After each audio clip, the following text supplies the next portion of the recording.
Welcome back to the Ghosted podcast. I am really curious to learn more about today's episode, and hopefully you listeners out there saw this title and you were like, ooh, I want to learn more too. We're going to talk a bit about why people change their names, their last names when they get married, why some people don't. I didn't change my last name when I got married, but where it all comes from. And I have an amazing guest here with me today who's going to speak on all of this because she is making it her mission to do something very cool. So, Melania, let me introduce you to everybody. She is the founder and creator of the Married Name Choices Project and loves encouraging women to negotiate their married name and has a vision of 50-50 by 2050. Tell us, what does that mean? Exactly.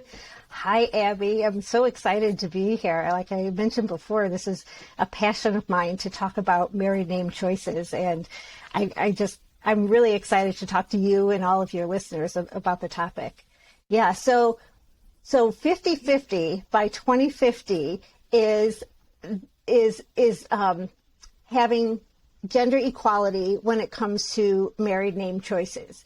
Currently, it's hard to get the exact stat, but the one that gets referenced most often is that 70% of women in the United States, they drop their birth name, their current surname, and take on their husband's name.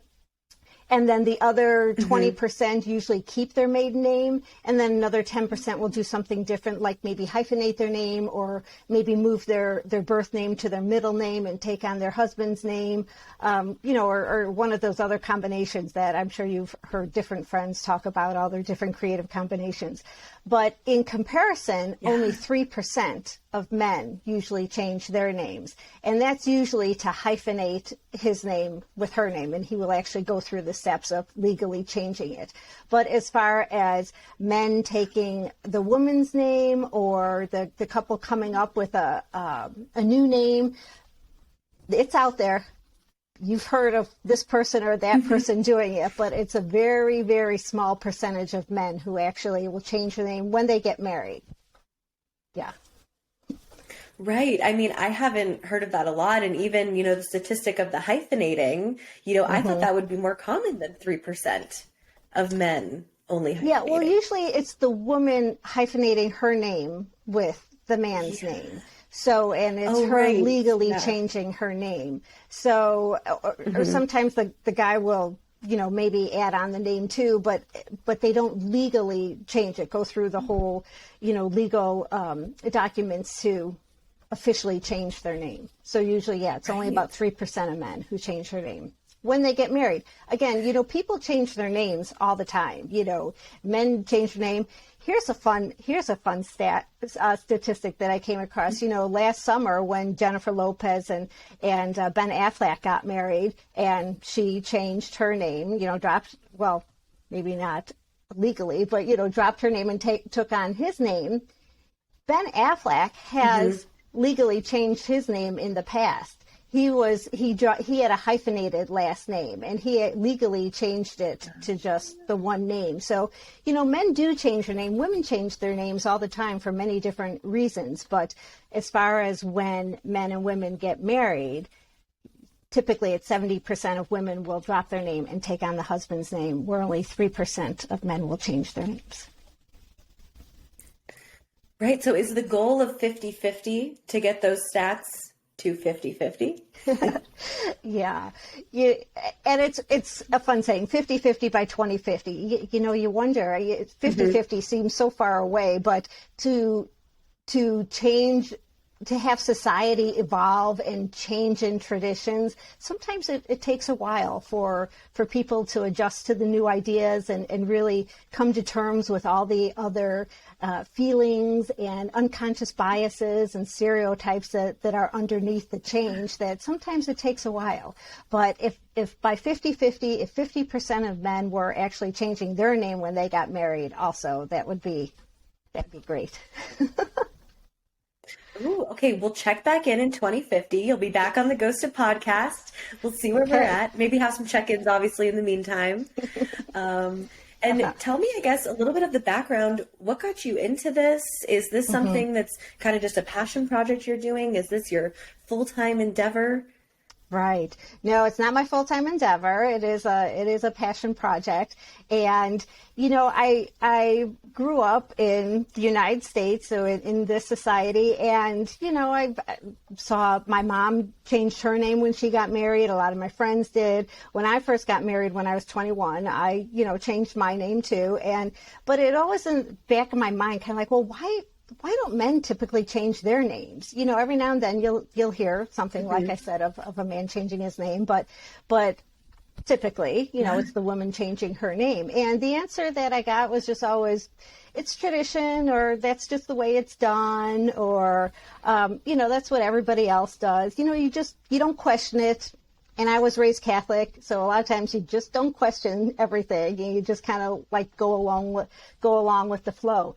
So, but when I did get a chance to really start diving into the subject, it brings up that question even more. Why don't more men change their names? And because I think most of us know the patriarchal tradition, back in the 1800s. Actually, this was brought over from England. It's called the coverture laws. And it's saying that, when a woman actually marries a man, then she is covered by that man. I'm sorry, can you hear the dogs? They're barking a lot, aren't they? Should I go back? But you know what? It happens. We all got dogs. My dog Pancake makes an appearance from time to time. So, yeah, hey, if you guys are hearing some dogs in the background, we're all good. Okay. Sorry, they were distracting me because I know you said you could hear them before. And you said I could stop and say, let's do that again.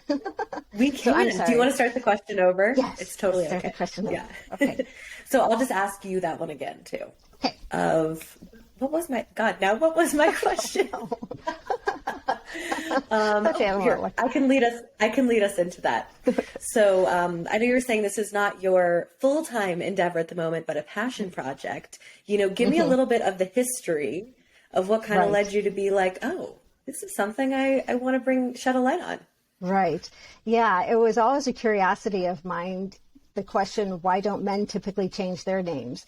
And as I was growing up, saw my mom change her name, a lot of my friends. And the question, it just kept coming up again. Why don't men typically change their names? And the answers that I got were just very superficial. It's more like, well, it's tradition, or that's just the way it's done, or, everybody else does it. So when I really had the chance to dive into the topic a lot more deeper and learn more about coverture laws, which are laws that came over from England, and saying that when a woman gets married, then she goes from her father's property to her husband's property. And so there's coverture laws that actually say that the husband is now responsible for her financially and everything else. So she actually didn't have the right to her own body, to any property that she brought into the marriage, her children, everything belonged to him. So it just made sense that, she had to drop her father's name and now take on his name. So those laws came over into the United States with the immigrants from England, and even into the 1900s as these laws were starting to be looked at differently. Women started, had the right to vote. Even into the 70s, when we had that big wave of feminism, and the prefix Miss, MS, was introduced, and women were going into the job force, employers would not pay the woman, give her paycheck in her own last name if she was married, because they felt the right thing to do was she should be taking her husband's name, and so she should have it on there.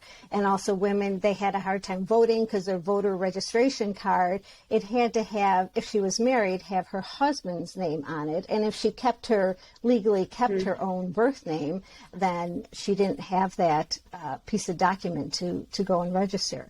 So as in the 70s, that's when the laws really started changing and kind of chipping away at those coverture laws and giving women more options to keep their name if they wanted to, or hyphenate their name and do all those other creative things that we know of now. Okay, that is blowing my mind that it was like that recent. Right. Like in the 70s that this stuff was changing. Right. And in fact, I would think there's, yeah. yeah. So the first woman to officially, keep her birth name as her married name was Lucy Stone back in the 1800s.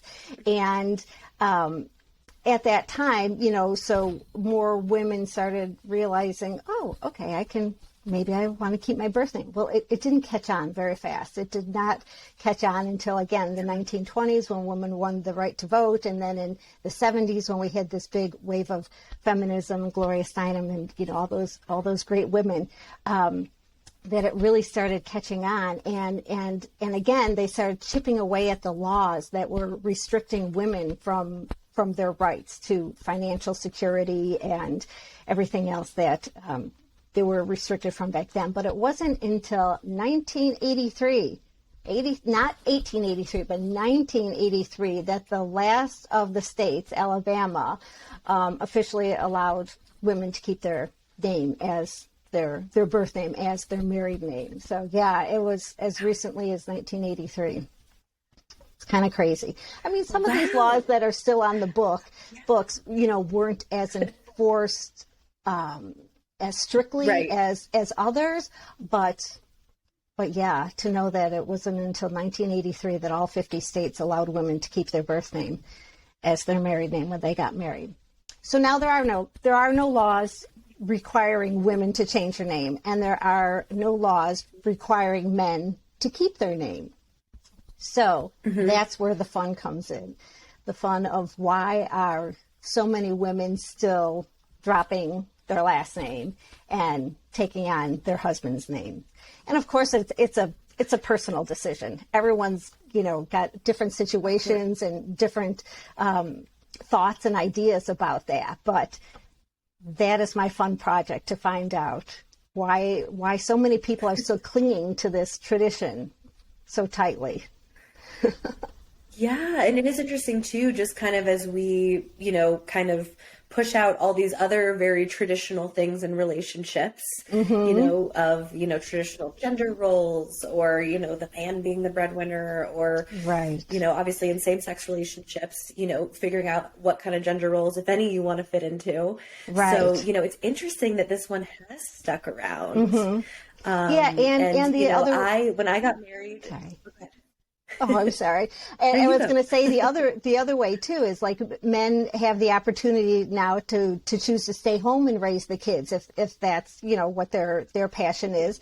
Men are going into nursing and younger childhood education. Roles that were typically female roles. And flight attendants, things like that. So those opportunities are opening up a little bit more. So again, it that too kind of helped me to really kind of push a little bit more to find out why women are still clinging onto this tradition so hardly.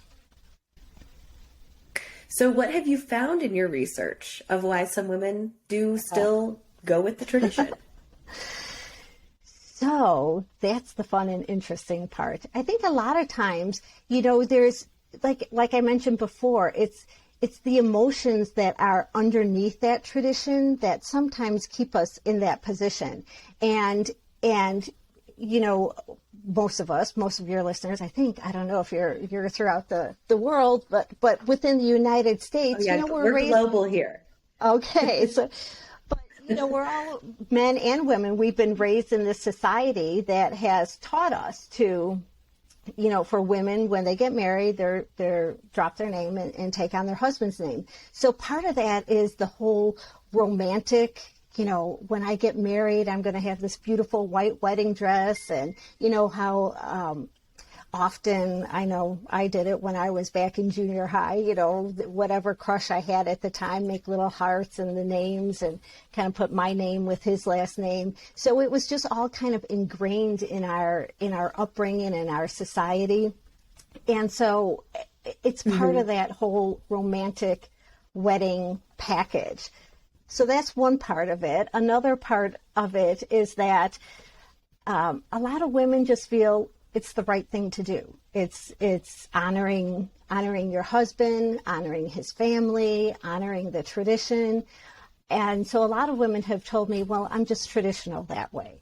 So it's been fun to kind of work with them and kind of try to go a little bit deeper, like, what does that mean to be traditional? And what does that mean to want to follow that tradition?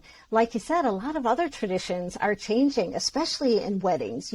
People, they're choosing, some people are choosing not to do the bouquet toss and the garter toss because, not every single woman, that may not be her goal to get married. So she doesn't want to be dragged up onto the dance floor and, maybe have to catch that.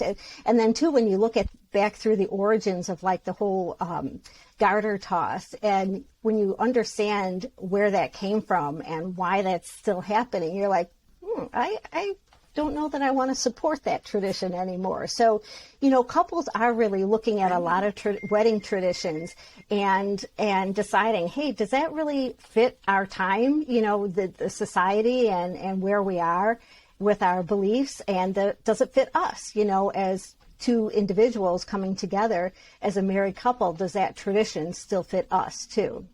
So, I would like to propose everybody to also look at the tradition of the woman dropping her name and taking on his name, and considering all the options, kind of putting them on the table and having a discussion together, the man and the woman having a discussion together and coming together and say, I love you a lot.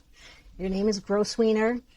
Really don't think I want to take that, and really don't think I want our kids to have that name either. So, hey, how about maybe you take my name, or maybe if we both keep each keep our own names, maybe we give the kids my last name instead of your last name. So again, it's an individual decision for each couple, but those are the options that they have. Right. Yeah, it is so interesting. And I think worth mentioning too, that it was kind of a inner debate that I had when I got married of, should I change my name? Should I not change my name? For me, and I think for so many people, our name has been our identity for our whole lives. Right. So for me, I was like, Abby Rosenblum is me. If I change to Abby Coe, that's like a different person, even though much easier to spell, much easier to pronounce, better TV podcast host name, arguably.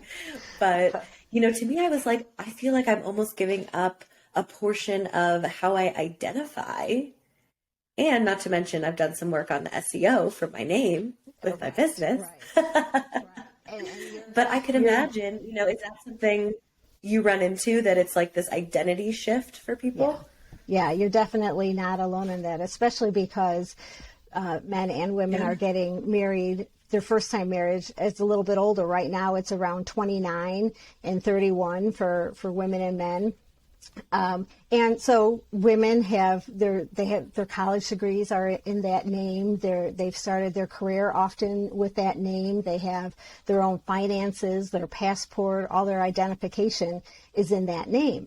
And same for the guy too. So, it isn't, you're getting married at 18 anymore and changing your name. Well, you're going into your adult life. Why not, but because women and men are getting married a little bit later, there is that identity that's tied to the name too, which makes it a little bit more difficult to, the women are having this internal struggle. What should I do? And it's wonderful that we have choices, that the women before us have given us these opportunities to have choices. But I think what I'm finding from the women that I talk to now is that they would really love to have it as a decision that the couple makes together. like, what venue should we get married at?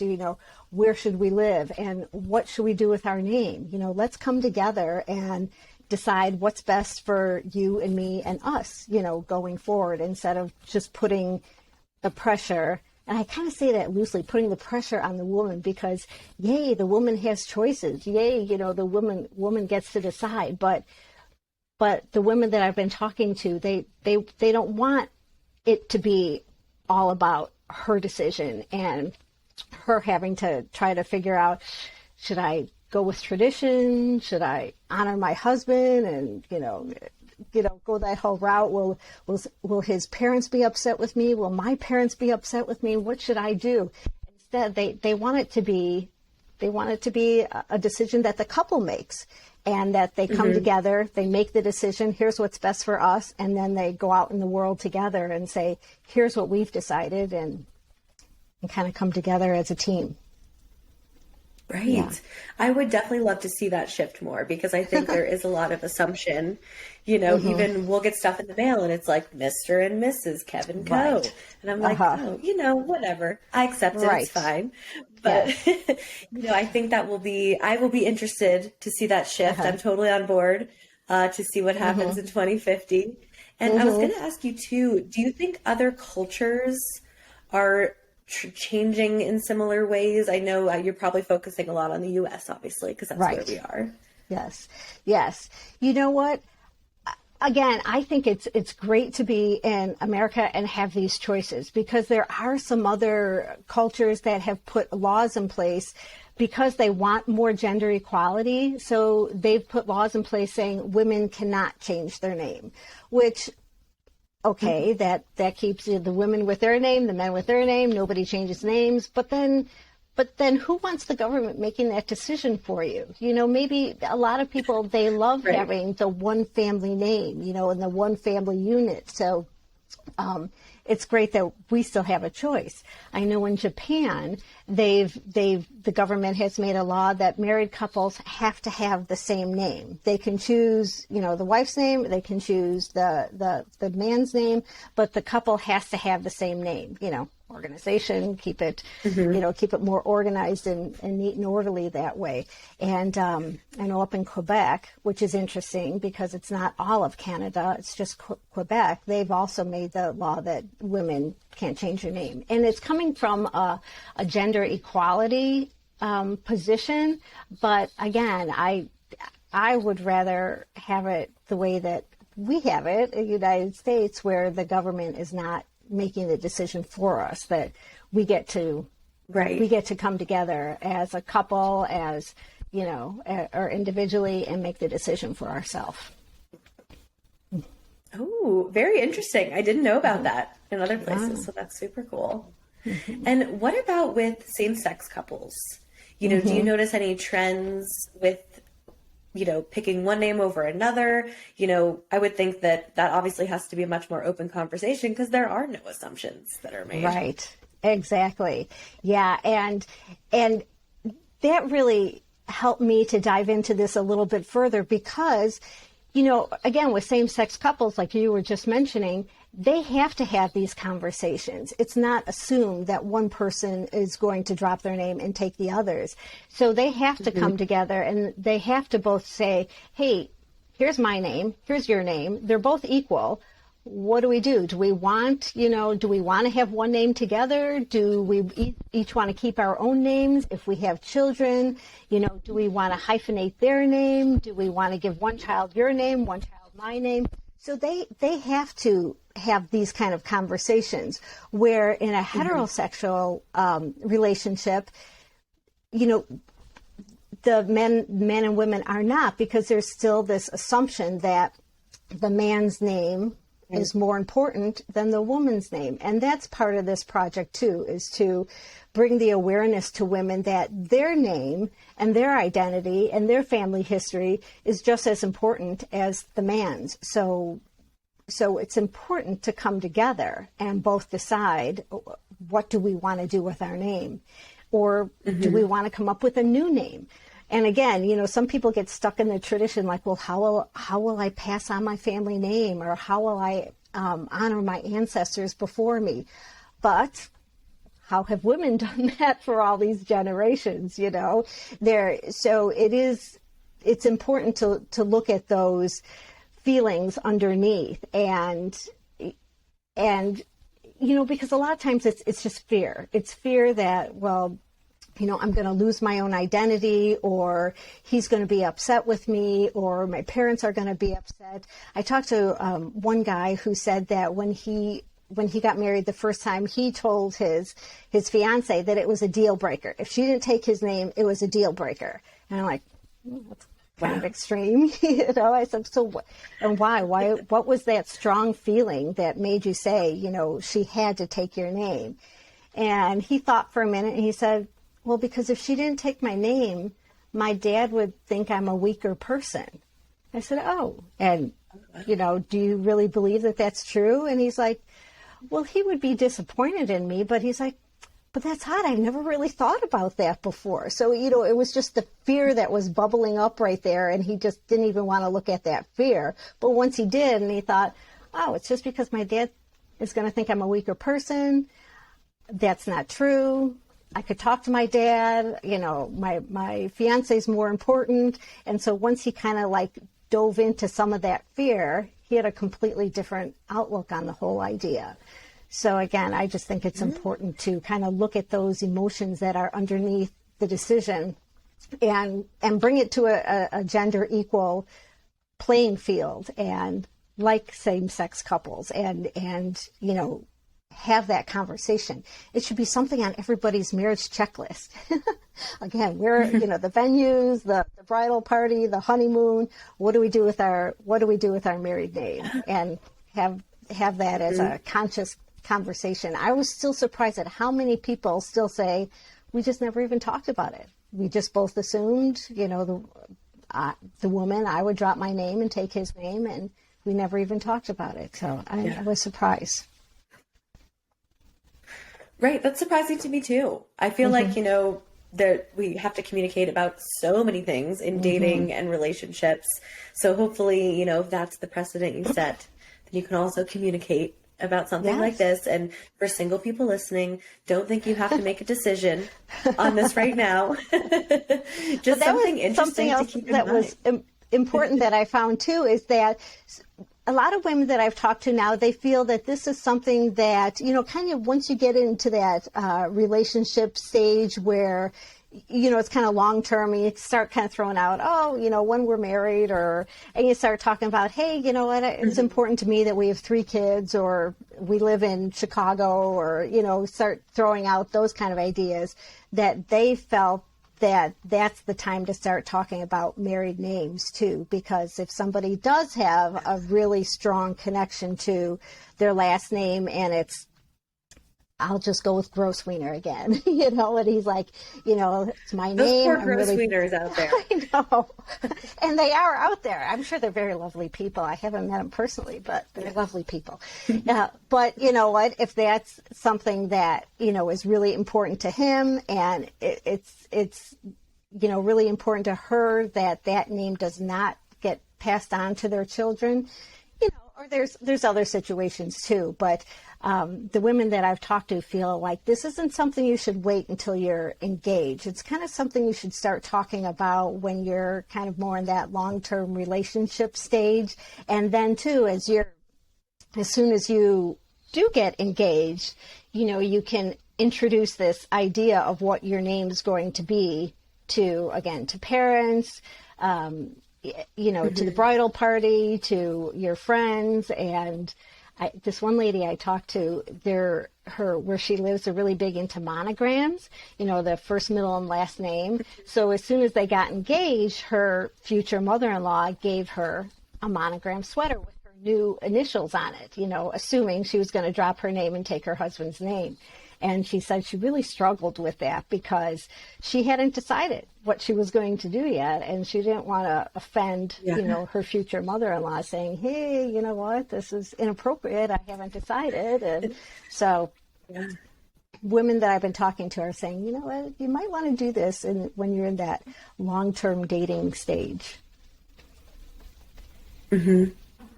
No, that totally makes sense. I actually was talking to a friend of mine yesterday, Uh-huh. and she did not change her name when she got married, and then now has two kids.